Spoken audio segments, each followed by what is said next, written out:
and welcome to the first Touchstones of Democracy series event of spring 2022, sponsored by the Democracy Initiative. My name is Laurent Dubois. I'm the Director of Academic Affairs at the Democracy Initiative, and we're really excited to have you here. You can check out, I put in the chat, the link to our other spring events, which include a conversation on Algerian independence with artist Samia Henny, and then the celebration of the publication of a new biography of Alexis de Tocqueville in April with Olivier Zuntz, a UVA faculty member. And then we'll also have an event that is coming up in May on democratizing dance. I just want to welcome you all, and then I'm going to hand over the conversation to Jahan and Mark.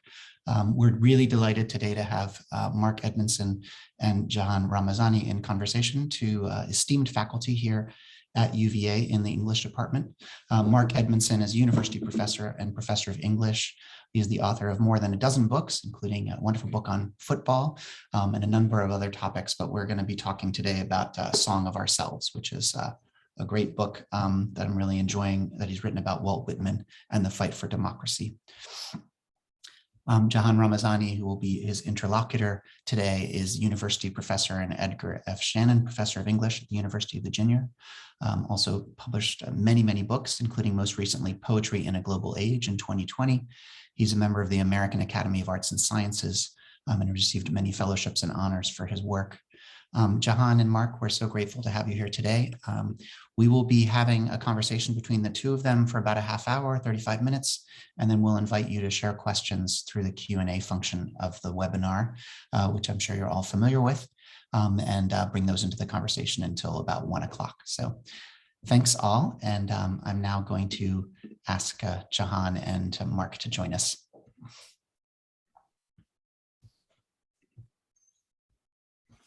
Hello there. It's great. Thank you so much, Laurent, for kicking things off and for all you're doing to keep the conversation about democracy alive.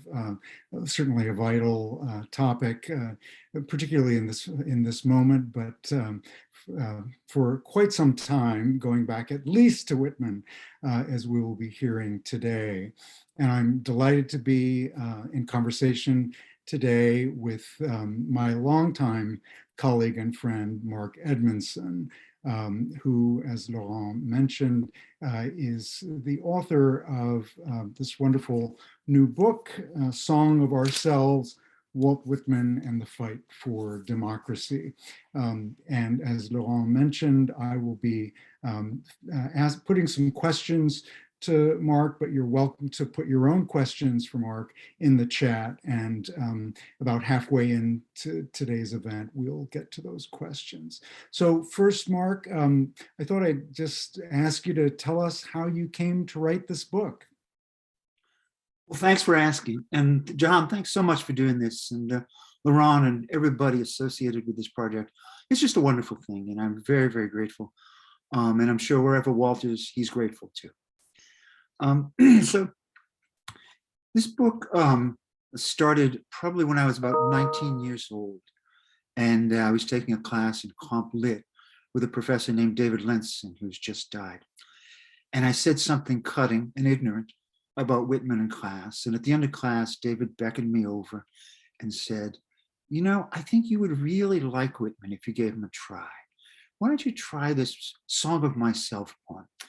And I was so fond of David and respected him so much that even though I thought Whitman was basically a joke, I went off to the library and I sat down in one of the small carols, and it's Goodell Library at UMass. There's nobody there, and I just remember it as vividly as yesterday, and began reading. And what I read just shocked me. I was so blown away by the experience, and I couldn't be articulate about it. It was, you know, my neighbor just a few blocks away, but 100 years displaced, Emily Dickinson says about, you know, it's poetry when the top of your head comes off. We've heard that a few times, but I felt the top of my head coming off, you know? And I'll just, a little sample of what I read that night, because I will never forget it. The beginning of the poem. I celebrate myself. What I assume you shall assume. For every atom belonging to me, as good belongs to you. I loaf and invite my soul. I lean and loaf at my ease, observing a spear of summer grass. Then just a little bit later, something that really opened my eyes. A child said, "What is the grass?" fetching it to me with full hands. How could I answer the child? I do not know what it is any more than he. I guess it must be the flag of my disposition out of hopeful green stuff woven. Or I guess it is the handkerchief of the Lord, a scented gift and remembrancer designedly dropped, bearing the owner's name somewhere in the corners that we may see and remark and say, whose? Or I guess the grass is itself a child, the produced babe of the vegetation. Or I guess it is a uniform hieroglyphic, and it means sprouting alike in broad zones and narrow zones, growing among black folks as among white, Canuck, Tuckahoe, Congressman, Cuff. I give them the same. I receive them the same.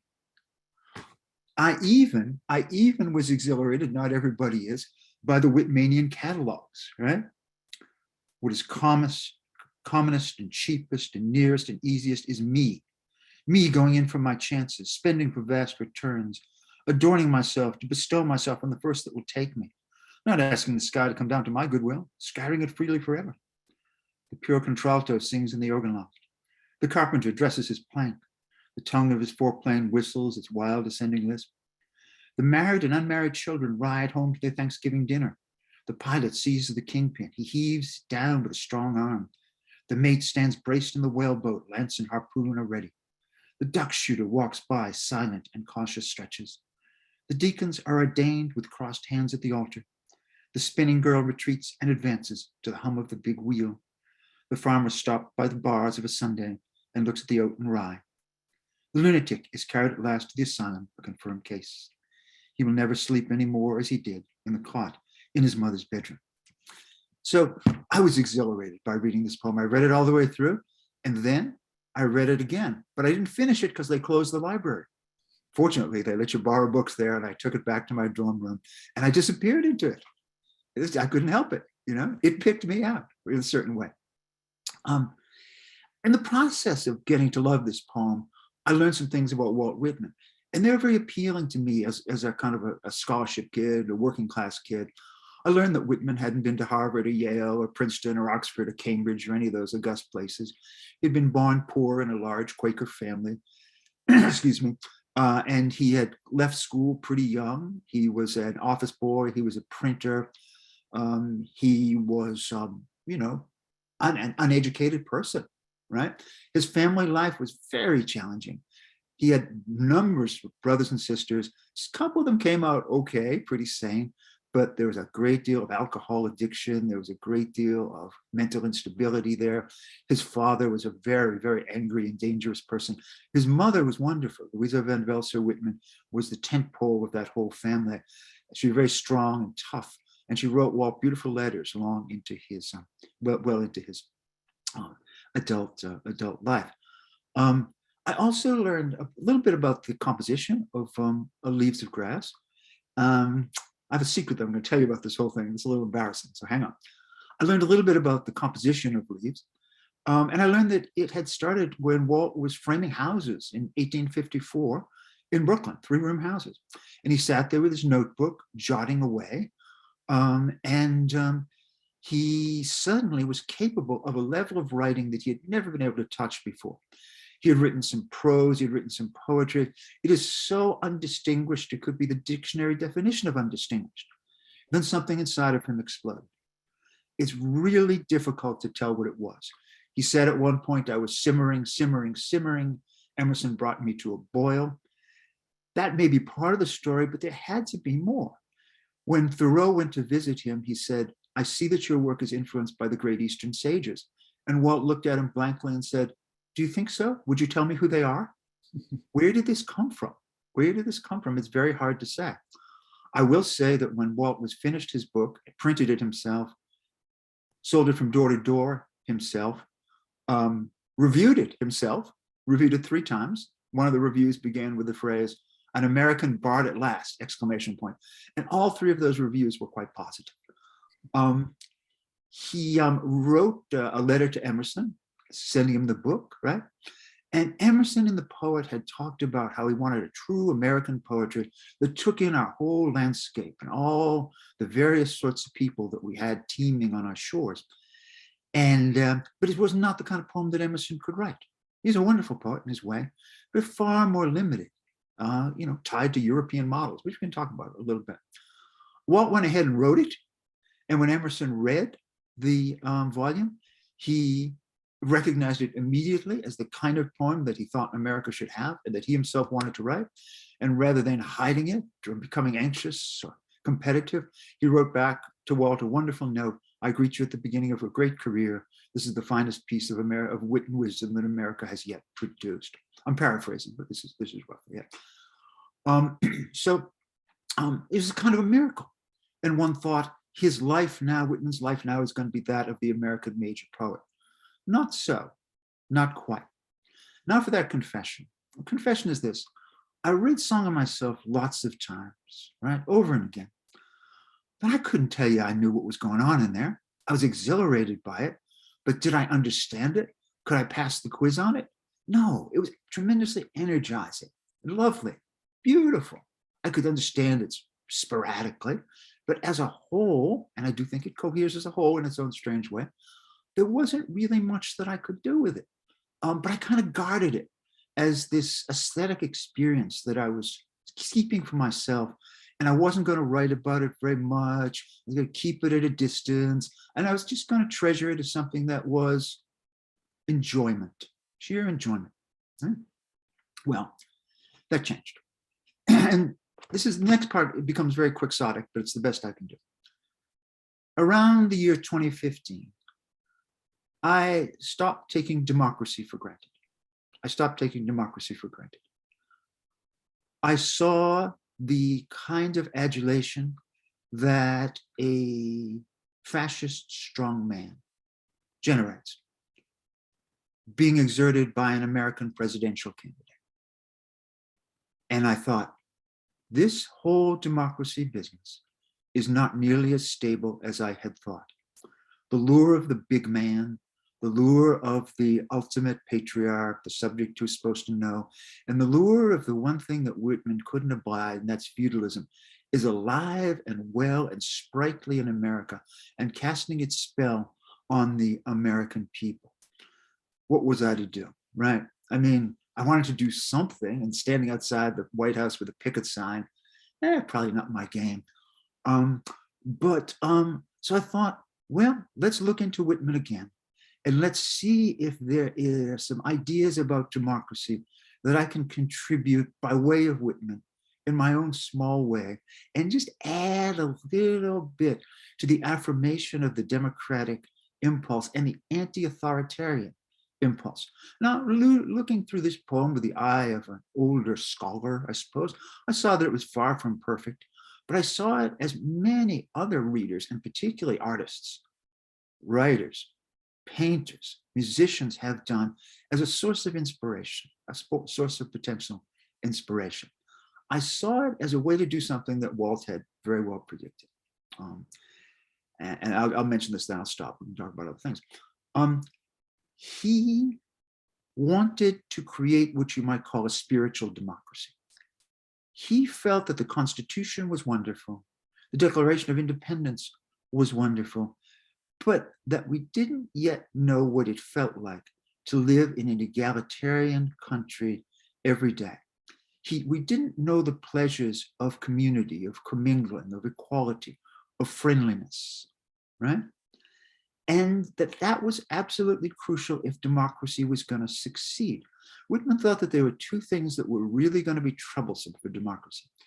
One is the lure of the big man, the lure of the king, the feudalistic aura that these extraordinary figures can manage. The other, perhaps subtler, was hatred between Americans. Contempt, dislike, anger, a preoccupation with division for the sake of division, ongoing rancor. In his poem, I think he did the best he could.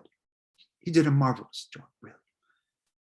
Among other things, trying to address and deal with these issues, right? And to leave us, his readers, pointing toward a country that we could be genuinely proud of, where the big man didn't matter, where we didn't look up for meaning and we didn't look down for confidence, but we looked across at a nation of equals and potentially friends. Walt sometimes said that the objective of his work was to cultivate the love of comrades, right? And I think it was. And I think that what many brilliant thinkers about democracy may miss is that it's a spiritual commitment as well as a political, pragmatic, and legislative commitment. It's about the love of friends and comrades, as difficult and as off-putting as that may be, and as hard as one might strain to do it and fail. Still, without that emotional component, democracy hasn't been around for that long, really. It flared in Athens, maybe among some of the native tribes. It flared here, beginning in the 18th century, and now it's kind of the byword, often for places that are very non-democratic throughout the world, but it could be extinguished. It could go away. It really could. I'm not saying that my book or Whitman's poem is going to solve this problem, but you do what you can, and you pass a little bit of the potential good feeling for political comity and affection into the cultural circulatory system, and you hope for the best. So that's why I wrote the book. Great. Thank you. That really encapsulates so much of the power and reach of both Whitman's contribution, but also your own. So that's really helpful. Staying with this question of democracy, could you elaborate a little more about how, because as you're suggesting, we usually think of democracy as a matter of laws and policies and institutions. So how does Whitman's poetry, contribute, and how does it shape our sensibility, our vision, that sort of comradely feeling that you're suggesting, that love of both self and of others of all different kinds? How does it do that? Well, it's a great question. And I think it begins with Whitman's coming upon this metaphor of the grass, right? The beginning of the poem is astonishing. He says, "I loaf and invite my soul, which I pass by in my 18-year-old self." But he's not kidding, right? He really wants to join self to something called soul. What is soul? Soul is a combination of incredible sensitivity and kindliness and a proud unwillingness to be abased or to see anybody else abased, right? Once those things get together in an outrageous love scene, Whitman is on fire, right?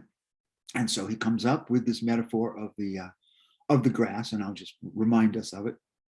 I guess it must be the flag of my disposition out of hopeful green stuff woven.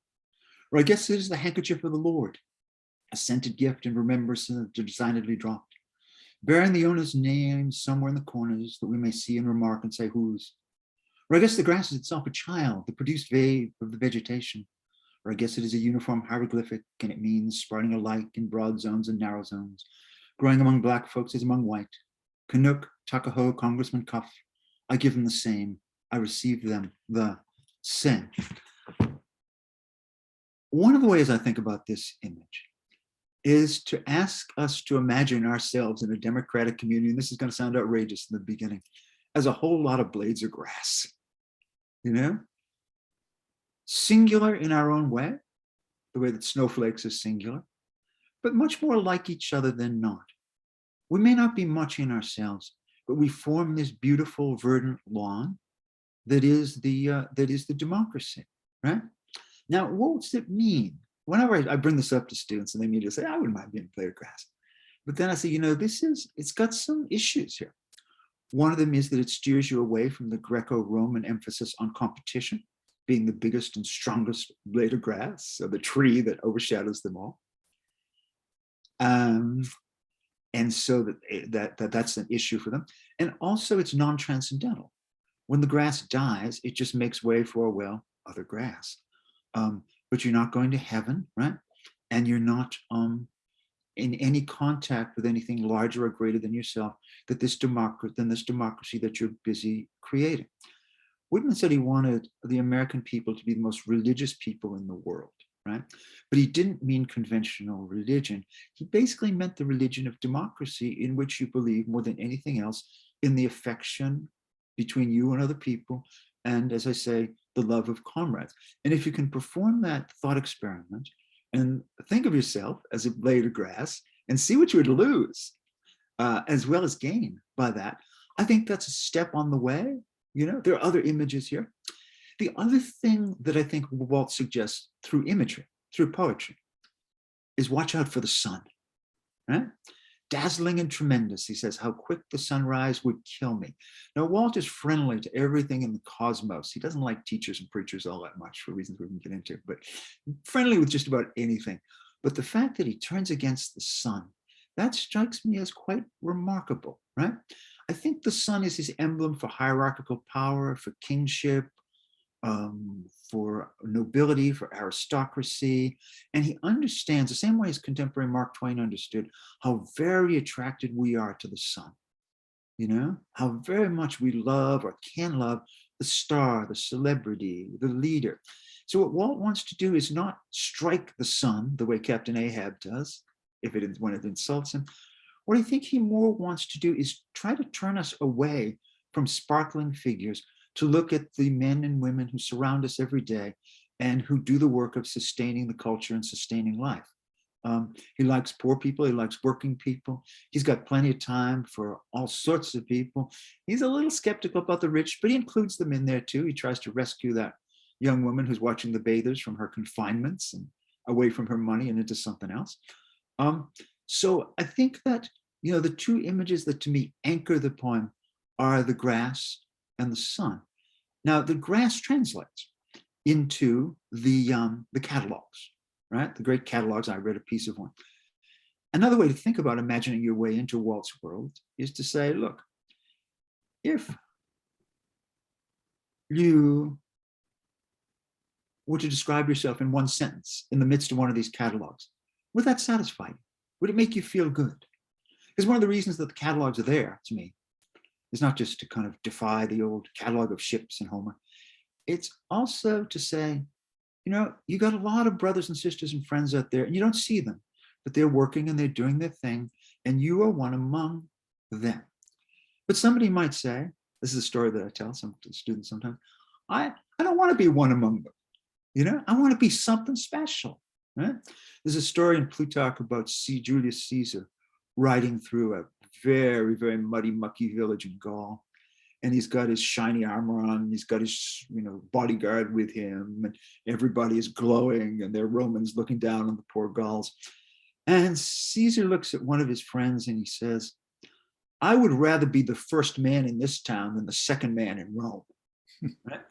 That level of Greco-Roman competitiveness is, maybe it's natural. Some of the students tend to think that it is.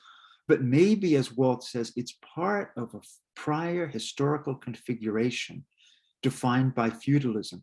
And we in the democratic nation are about to make our way out of it. Walt thought that just about all the literature that had been written before him, he was not always modest, was feudalistic. And it was time to write some literature that was truly democratic. And that's what he's trying to do.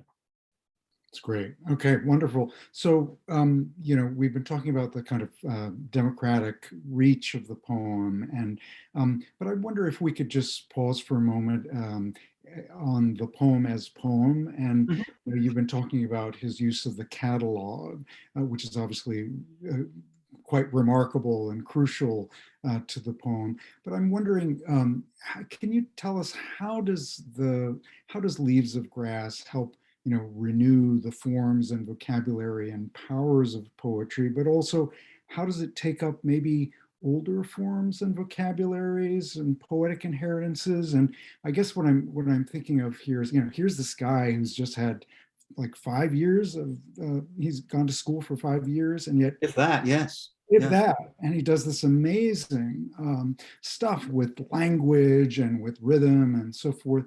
And also, I guess, another aspect of this is how this is, very much an extraordinarily original document, and yet how it also participates in the broader romantic movement that you obviously are a scholar of, and so Mhm. so. Yeah. I just wonder if you could flesh that out. Sure. No, it's a great question, and I may ask you to add your bit because you know a great deal about this particular subject. If you asked Walt who his influences were, I suspect he would say, I didn't have any. But then if you pushed him, he would say, my influence was democracy. Nobody had really drawn on it before. And I had the opportunity to investigate, develop, and sing a whole region of experience that was untouched. So I really did not need precursors. Now, we're scholars.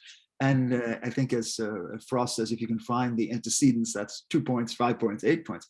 Surely Whitman spent some time reading the Bible. Surely Whitman went to, I don't know how many books Whitman finished in his life, but he started a lot of them. Surely Whitman spent a lot of time at the theater, right? He loved theater, he loved Shakespeare, but he loved it all, like Lincoln, he loved it all the way up and down the line. So he might have acquired some of his music there. He doesn't show much evidence of having read deeply in the Romantics.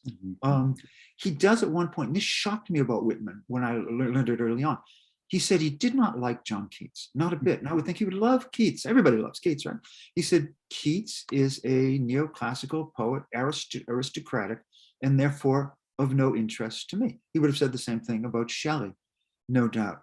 He couldn't quite wrap his mind around Blake, whose, I think, the Songs of Innocence and of Experience teased him, and he liked them, but he didn't want to venture very far in.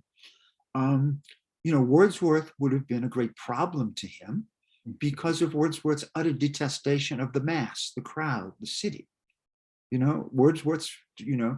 Wordsworth is only free when he's by himself in the Lake District. Maybe Dorothy's there taking notes, and maybe his dog is following him, but that's about it, So I think Whitman would have made this claim, but your scholarship in these areas is so broad, I'm going to defer and ask you what you see as kind of, Whitmanian antecedents.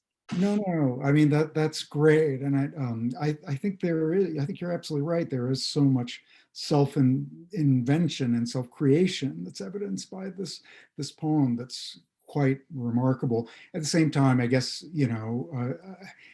through Emerson and through Goethe, whatever, he absorbs this, whatever. I mean, you're more the scholar of Romanticism than I am, but so certain things there. I think you're absolutely right about the difference from Wordsworth, but one could certainly compare this great epic long poem that's also about oneself. Say the Prelude or something like that, for example. Absolutely. But I think you're absolutely right on the differences as well, and those are crucial. But as we're talking about his relationship, both with America and American democracy, but also this kind of these larger currents, I wonder, why do you think it was that he found his first real strong audience in Europe? As you write about in the book, and he kept self-publishing this book, it makes us think of ourselves on Amazon. Okay, let me try again, the new edition. Maybe someone will read it this time. And obviously he had in America, some wonderful, adherents, people who came and visited him in his later life. But he also had people like Oscar Wilde who came and visited him, from people, younger poets like Hopkins and Yeats from abroad who really loved him. How do you make sense of that? It's a very tough one, Jahan. And again, I'll flip it back to you in just a second. But I think some of it was that people all over Europe were so eager to see what this American experiment was going to come to. And they were looking to hear a voice that was not European, not continental, not British, but was yet American.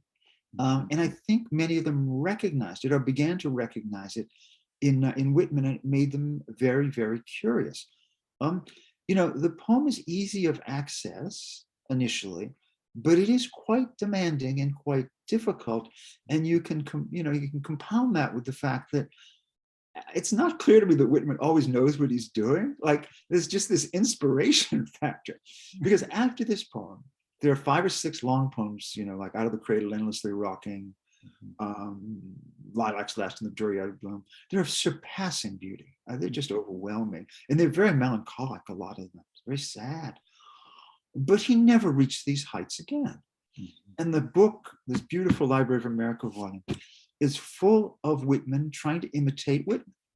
And sometimes he'll succeed you may differ on this. Sometimes he'll succeed for a line or two. And you say, fantastic. I mean, I think we both share an affection for the poem called Passage to India, where he wants to go to India and write an international poetry, but he can't figure out how to do it. So he just keeps yelling out, passage to India, passage to India. Like, it was like he had this religious experience or crazy drug experience, and he was trying to figure out, what the heck was it? What do you think about this? You know a good deal about it. No, I think that's great. I think you're right about the thirst for something that will help break with the old models, obviously in Europe, and and then later American poets, a little bit later, like of course, do come around to him. People like Crane and Williams and others for whom he's, all the way on to people like Rich, Adrian Rich and others. So he does, long term, but there's also this really interesting ambivalence that he spurs in so many poems. I mean, I think, of course, of Ezra Pound talking about him as as a pig-headed father that he's, wrestling with. But at the same time, he admires him as having, he broken the new wood.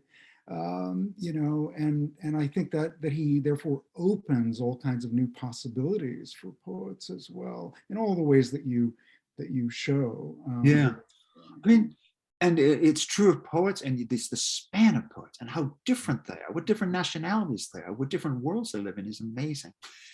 And he also does it for musicians, sculptors, and painters. I don't know if you have ever been, it's worth the trip, to Detroit and seen the Detroit industry murals, right, in the museum there.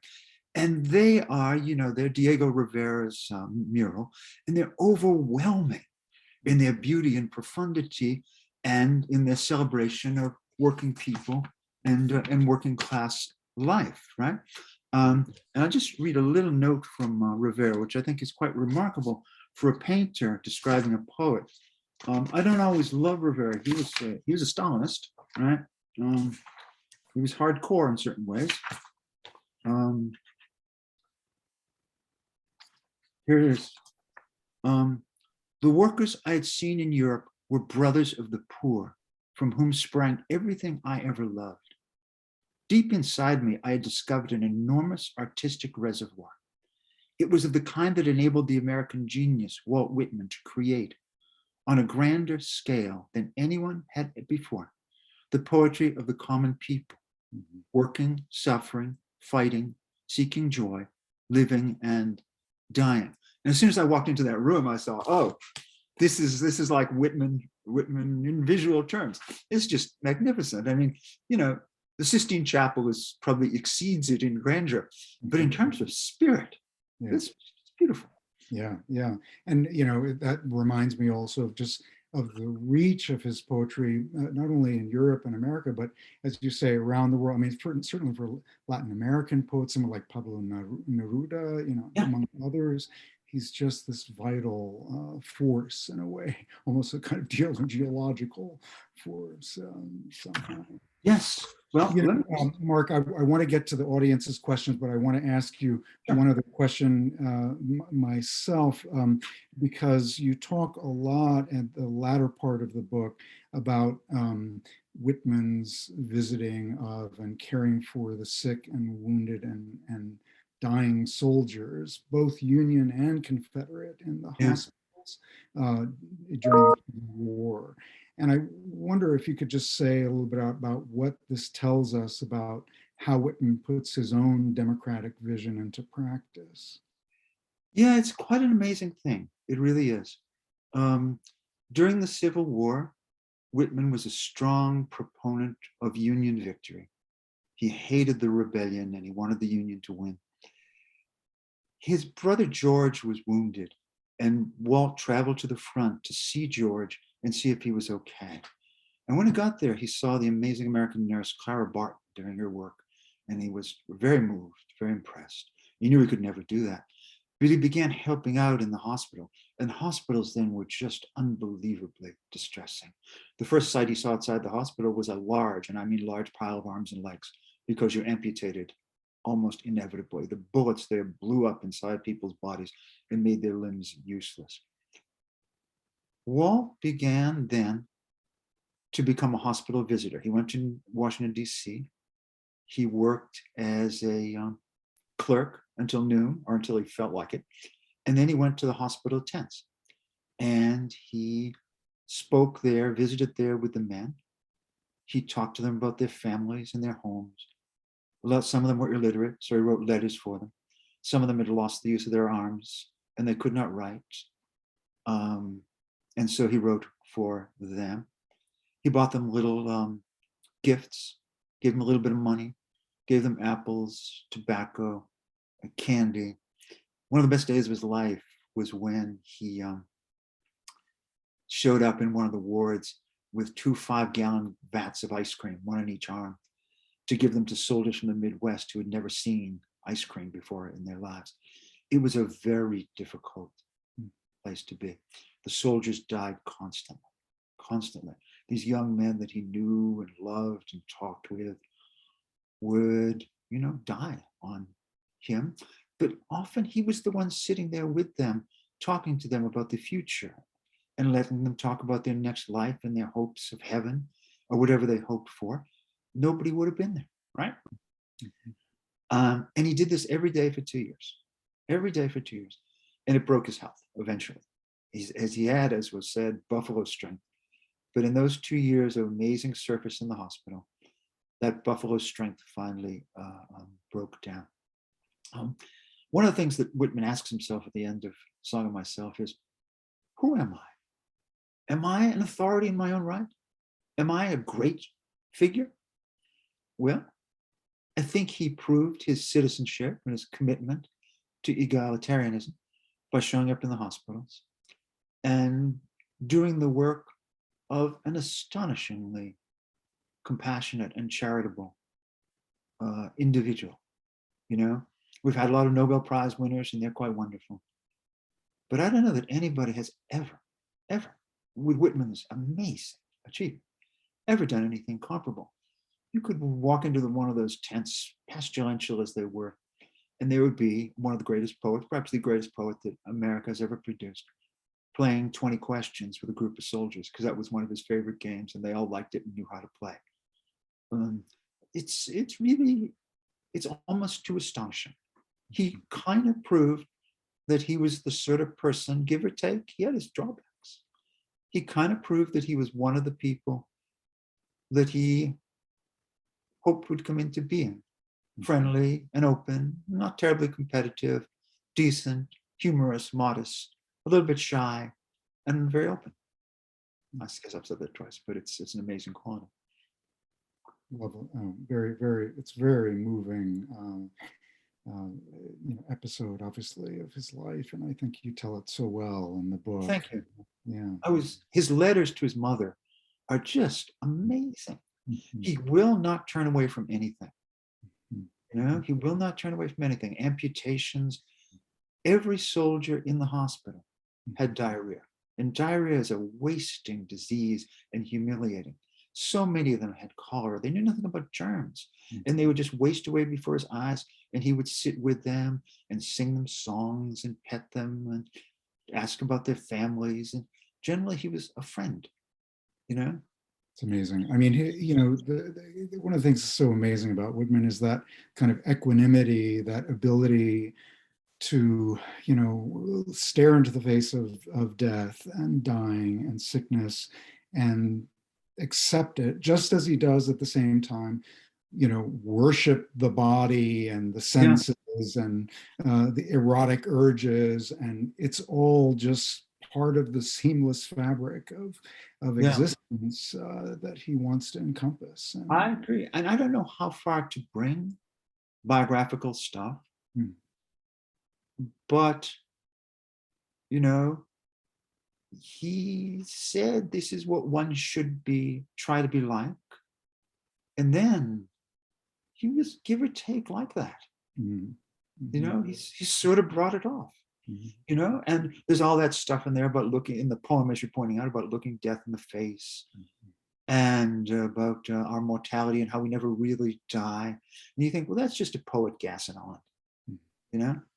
Well, it's become something other than a poet gassing on when you spend 2 years, even after the war was over, he stayed because there are a lot of wounded troops who needed his attention. And so you could find him in 1865 after Appomattox, hanging around the hospitals because he didn't want to leave the boys there to die by themselves. It's it's amazing. It's astonishing. A real example to, try to live up to. I don't know if it's possible. No, I have trouble getting to class on time. exactly.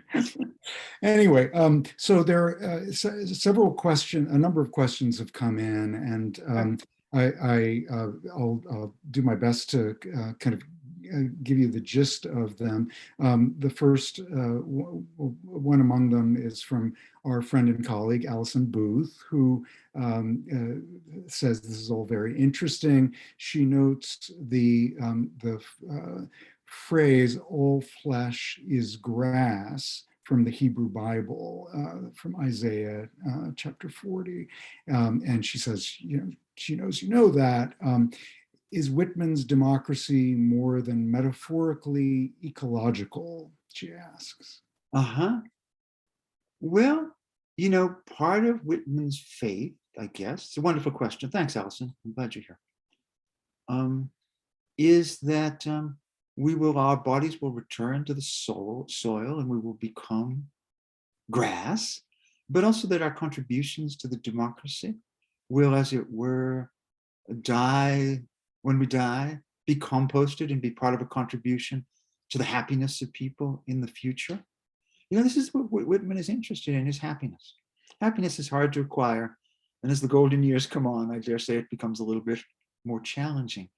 But the idea that you could live in a political world that nonetheless, despite just differences and disagreements, that nonetheless was conducive to mutual happiness. I mean, that's the idea that continues. Was he happy when he was in the hospitals? Yeah, in a certain way he was. He smiled a lot. His face was red a lot because his blood pressure was so darn high. And he had strokes periodically, mild ones, and then eventually some not so mild ones. But he kept celebrating this life that we have. And there are people who it just isn't their song. But I think it at least deserves to be in the mix, given the sun that shines down on us and may shine down on us again. Great. And another question from Larry Garrettson. And he asks, he says, I've been haunted for a long time by the line, I will accept nothing which all cannot have their counterpart of on the same terms. He says, I'm a Thoreau aficionado. People often say we couldn't live in a nation of Thoreaus. What about Whitman's radical egalitarianism? How could we live together in that radically equal spirit? About half our country would reject it as socialism.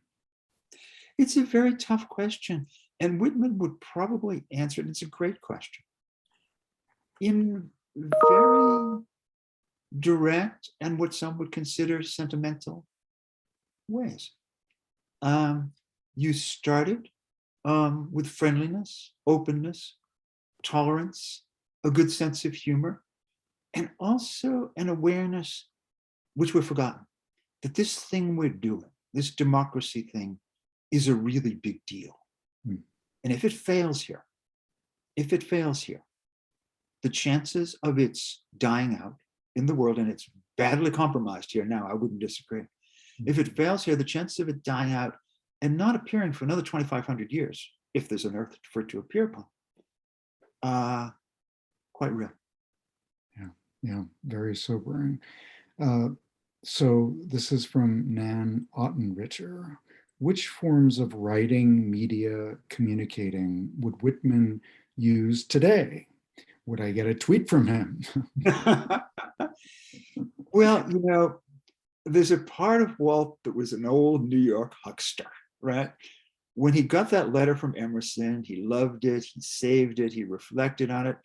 And then he took the line, I greet you at the beginning of a great career, R.W. Emerson, and emblazoned it in gold on the spine of his next book without Emerson's permission, right?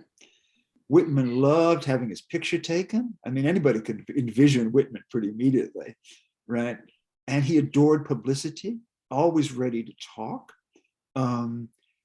He would do anything, I suspect, that he could to get the Whitmanian word out. One of the things that he did that was really so interesting, at the end of his life, he had no money to speak of. And so he would give an annual presentation at in New York usually, and people would come and they would make gifts, and he would reflect on the life of President Lincoln. His friend and possibly lover, Peter Doyle, wrote notes to him, gave him notes about what it was like at Ford's Theater that night because he had been there. And Whitman would present himself in all his poetic glory, even though at the end he had to be wheeled in a chair. And he would read his poems and talk about Lincoln, and then he would do the thing. And this kind of gets to what would Walt do to promote himself. The crowd wanted to hear one poem above all, and it wasn't Song of Myself, I'm sorry to say. It was Captain, My Captain, right? Yeah. Well, Captain, My Captain is the least Whitmanian poem that Walt Whitman ever wrote, right? It's about a sun figure. It's about an authority. It's about a man god, right? He eventually wrote a really beautiful elegy for Lincoln in When Lilacs Last in the Dooryard Bloom, where he found a perfect image for Whitman, the powerful Western fallen star, which you can follow or not follow at your discretion, but you probably should follow it. But Captain, My Captain, and he would just sit there tied in knots. But eventually, since he wanted people to come back next year and maybe make a better donation and maybe applaud at the end, he would recite, "Oh, Captain, My Captain." So I can't imagine there's much Walt wouldn't try in order to get the Whitmanian word out. And there's also the fact that, to be honest, as I said, his inspiration did seem to wane. And although he liked to write, and although he was proud of his poems, he was also interested in, success and self-promotion, cutting a good deal with a magazine. There are letters from him to Harper's Magazine insisting that he get top billing and twice as much money as person X or Y. He was very hard. He was really a harsh person, but he was harsh at the expense of my esteemed ancestor, Henry Wadsworth Longfellow, whom we called Henry Wadsworth Long-Winded Fellow. But Longfellow made money, and a lot of it, and had a professorship at Harvard. So yeah, he'd do anything, but he'd keep his integrity, do his best. The Captain, My Captain thing just about killed him. Great. So I'm going to try to combine a few questions that have come in because we're getting close to moving toward the end here. So gracious thanks from Andrew Wyndham, who asked, have you any thoughts on how to transmit this perspective society-wide to bridge the political chasm in our society? And maybe related, while you're thinking about that, from Neil Haverson Taylor, I'm wondering about another aspect of him as a democratic poet. How diverse was his readership? And also from Jim Seitz, our colleague and friend, I'm wondering what you'd say to those who might claim that Whitman's humanism, his emphasis on what we have in common, suffers from what humanism has been criticized for over the past 50 years, namely it overlooks the importance of difference and thereby hubristically assumes too much about what a white man, in this case, can say about those who differ from him by way of gender, race, culture, etc. So yeah, absolutely. big Well, kettle. these are great questions, and thanks for administering them so well.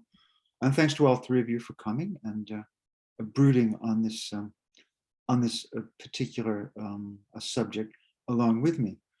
The true goal, and now I must, I guess, expose it, in writing this book was, that Bob Dylan line, you've been with the professors and they've all liked your looks. Okay, I love my professor colleagues, but my goal here was not to be read exclusively by fellow professors whom I frequently admire. It was to get this poem into the hands of people in high school and junior college and, unaffiliated students who really are, what is that, John, you probably know it better than I do.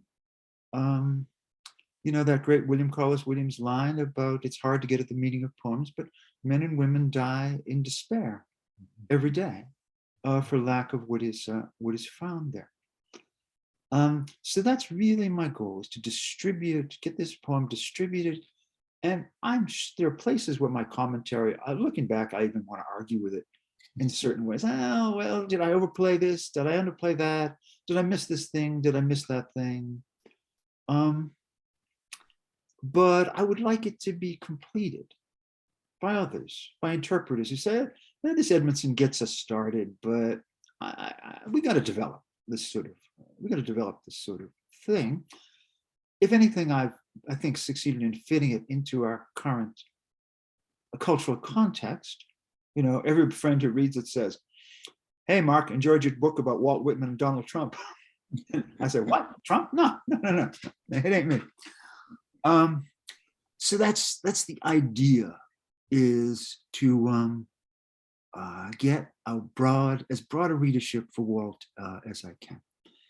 In terms of Jim's question, it's an excellent question, and many, many critics have asked it in various forms.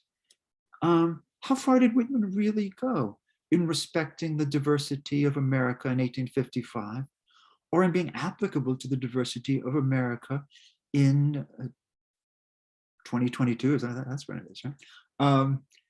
And I think that's an open question, and it's got to be answered by any individual reader.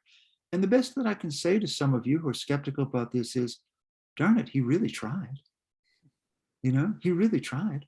And if he failed, nobody's compelling you to read Leaves of Grass, believe me. Close the book. Now, another thing to do, and this is something that Jahan touched on, and it's a kind of Bloomian point. Jahan and I were both students in different degree of engagement with Professor Bloom, and Bloom was all interested in influence and swerving and claiming originality and that sort of thing. But it probably does not hurt, probably would not hurt, to pick up Whitman, as so many have done, Diego Rivera among them, and extend him, rewrite him, recreate him, correct him where he's wrong. To sit there and say publicly he's wrong here, here, and here, that can be useful. That's cool. But I would prefer to see, as I've tried to do in my minor way, some development of the thought or feeling, or a new poem. And this was, of course, Pound's whole thing, a new poem that actually takes Whitman further. And if you look through, and Jahan, this is something you can probably speak to better than I, if you look through some of the best contemporary poetry, what I see is people, they're not necessarily saying, I'm going to take Whitman further. They're trying to take Whitman further. Mm-hmm. They're trying to fit in more people. Mm-hmm. They're not trying to say, oh, Whitman, he's bad here, he's bad there. They're saying, okay, like Pound, this is the branch. Now let's really get something done. Let's bring this up to date. We tend to think of poets as analogous to people, and that makes perfect sense. We want to understand them. So we create this comprehensive picture of who they are and what they've done and how much we're to like them or dislike them. And it's kind of, to use the epistemological terms, it's kind of Cartesian, it's kind of Kantian, figuring out what the object is in and of itself. That's more problematic in Descartes, I think, in Kant, I suppose, right? And I understand that, and that's what a lot of scholarship is. Another way to think of poetry and art is to ask this simple question. Does it inspire? Is there any electricity in it? Is there juice in there that you can plug into to do something continuous or different or better or antithetical to what's there? The testimonial by artists all through the 20th and 21st century is there's something there. Absolutely. Even if Whitman pisses me off on 9 different levels. I was reading a wonderful essay about him by Zadie Smith, and she's mixed about it, right? Even if he pisses me off on 9 different levels, the artists say, this is something I can use. Emily Dickinson, our other great poet, is in her power of intellect so daunting that she may be a little less susceptible. But Whitman loosens people up and sends them flying. And those people don't look a bit like each other at all. And those are the readers that Whitman, I think, would love to have. Would love to have them. Great, Mark. So we're almost out of time. So I just wanted to invite you in our last few moments to offer us any concluding thoughts you might have, and maybe just leaving us with any thoughts about how reading Whitman, how reading him and rereading him might help us live richer, fuller, more democratic lives. Yeah, it's a great question, Jahan. And one of the things, I remember in graduate school, I asked our mutual friend and really excellent teacher, Dick Broadhead, who was written very well on James and Hawthorne, do you feel that your relationship to these texts has been compromised by virtue of the analysis of them? Okay. And that's part of the story of what I did. I compromised my relationship to Whitman because of what I took to be a political exigency. Not that, it's quixotic and, hit the windmill. And so my relationship to it is now probably excessively conceptual, right? My good friend Alex Starr said, would you tell me a couple of things about Whitman? 1, he's way crazier than I thought. 2, the poem makes sense. And I stand by that. It is a quest romance, and it does make some sense. And there it does tie into the romantics.